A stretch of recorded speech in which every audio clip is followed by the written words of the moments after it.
గత ప్రభుత్వం మున్సిపల్ శాఖను పూర్తిగా నిర్వీర్యం చేసిందని ఫైర్ అయ్యారు మంత్రి నారాయణ.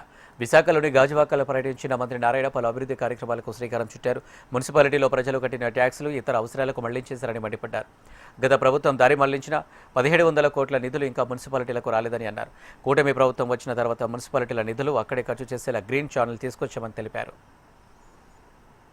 గత ప్రభుత్వం అయితే మున్సిపల్ శాఖలో మొత్తం సిస్టమ్ స్పాయిల్ చేసింది. ఎలా స్పాయిల్ చేసిందంటే ఫస్ట్ ప్రజలు కట్టిన ట్యాక్స్లు ఏదైతే హౌస్ ట్యాక్స్ కావచ్చు, వాటర్ ట్యాక్స్ కావచ్చు, టౌన్ ప్లానింగ్ ట్యాక్స్ కావచ్చు, అనేక ట్యాక్స్లన్నీ డైవర్ట్ చేసేసి మున్సిపాలిటీకి ఇవ్వాల. మున్సిపాలిటీలు అంటే అవి లోకల్ బాడీస్, స్వతంత్రంగా వాటికి అవి రూల్ చేసుకోవాలా. అంటే వాళ్ళ అవసరాల దగ్గర ట్యాక్స్లు వేసుకోవటం, ఆ వచ్చిన ట్యాక్స్ని ఎలా ఖర్చు పెట్టాలనేది కౌన్సిల్లో పెట్టి కౌన్సిల్లో డిస్కస్ చేసి ఏ వార్డుకి వేయాలా, ఏ రోడ్డుకి వేయాలా, ఎక్కడ వాటరు, ఎక్కడ రోడ్డు వేయాలా, ఎక్కడ సివరేజ్ చేయాలా, ఎక్కడ స్టామ్ వాటర్, ఎక్కడ పార్కు, ఎక్కడ బరీల్ గ్రౌండ్ అనేది వాళ్ళు నిర్ణయించుకోవాలా. అదంతా వదిలేసి ఆ డబ్బులన్నీ డైవర్ట్ చేసేసి మున్సిపాలిటీ నిర్విరామం చేసినాయి. ఈరోజు కూడా గత ప్రభుత్వం డైవర్ట్ చేసిన 1700 కోట్లు ఇంకా రావాలి.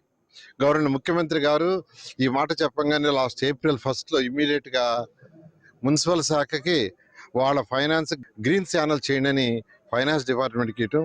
లాస్ట్ April 1 నుంచి ఈరోజు ఎవరు కట్టిన ట్యాక్సులు వాళ్ళ దగ్గర ఉన్నాయి, వాళ్ళే బిల్స్ రైజ్ చేసుకోవచ్చు. నిజంగా ఈ రాష్ట్ర ప్రజల తరఫున, ప్రత్యేకంగా మున్సిపాలిటీలో ఉన్న ప్రజల తరఫున గౌరవనీయ ముఖ్యమంత్రికి ప్రత్యేకంగా ధన్యవాదాలు తెలియజేస్తున్నాను.